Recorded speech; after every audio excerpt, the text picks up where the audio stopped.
52 A.D., quoted by a Christian named Julius Africanus, talking about the crucifixion of Christ.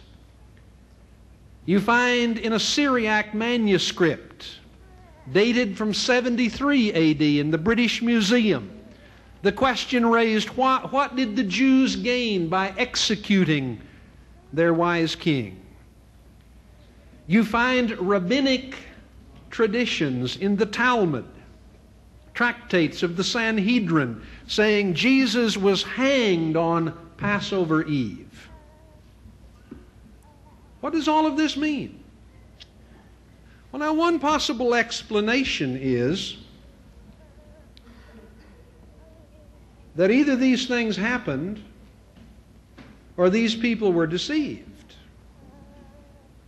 Again, looking at some Muslim interpreters of the Quran, they did not kill him, they did not crucify him, it only seemed that they did so. The interpretation of that particular passage often carries the idea that, in fact, the Romans and the Jews were deceived. That they thought they crucified Jesus, but in fact they did not. They crucified someone else. Well, who deceived them? Were they just ignorant? Just foolish? Or was it something of a movement of God to protect His prophet? If it was God acting to protect His prophet, what kind of a God is that, to foist such a hoax on so much of the world? And were the disciples deceived? And if they were deceived, by whom were they deceived? Sheer ignorance? Or by God? Who wasn't deceived when it came to this matter of the crucifixion and the death of Jesus? It seems like everybody was. And if everybody was, then once again, what happens to God, who is concerned to reveal His message for humankind in and through a prophet like Jesus, who thus is defeated from the very outset because the Romans and the Jews are deceived, and the Christians must have been also. Either they were deceived or they were dishonest. They knew better, but they deliberately and willfully and maliciously wrote that He died when He hadn't. Why send the Injil to Jesus only to almost immediately fail? Which must be what happened if the disciples likewise were deceived. Why the crucifixion? Why the resurrection? Well, it's more than salvation through the blood of Christ, but it is that. Mr. Deedat at the very outset pointed to a difference between Christianity and Islam in terms of the concepts of sin. Original sin, he referred to, an idea that has a half a dozen different interpretations in Christian circles. Christians are not agreed about the meaning of all of the implications of original sin.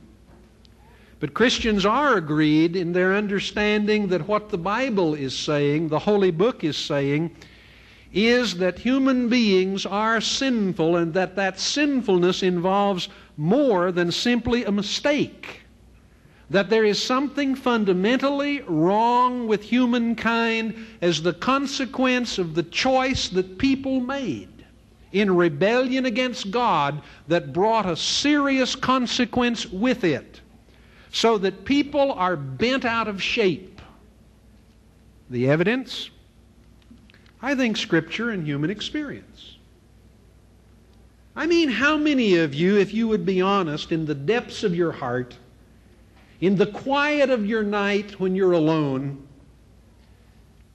can actually deal with and overcome those tendencies within you toward self-centeredness, toward pride, toward lust, and on the list would go. And I think in a moment of honesty, most all of us would admit, no. We are not able through our own energies nor through ritual to overcome those things. Why? Because of the doctrine set forth in the Holy Book regarding the nature of sin. Why the crucifixion? Let me put it in this kind of context. The crucifixion, in some ways, is a question of honor. A question of the honor of God. Now, the book of Leviticus in the Old Testament says that if a man sleeps with his mother, if a man sleeps with his mother, he brings dishonor on his father, and he should be put to death.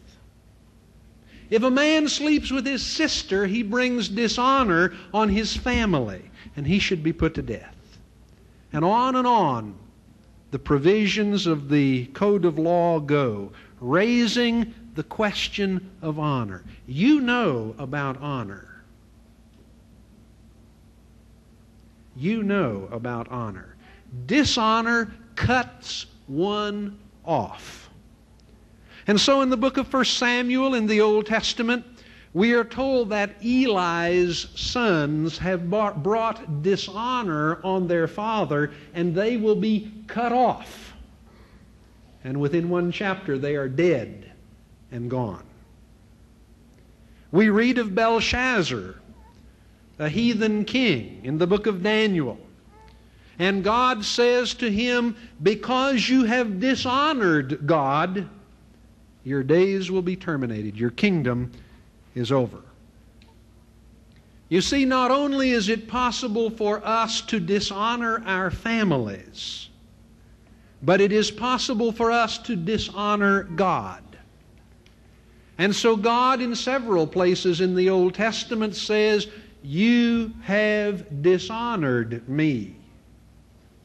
You have brought shame on me.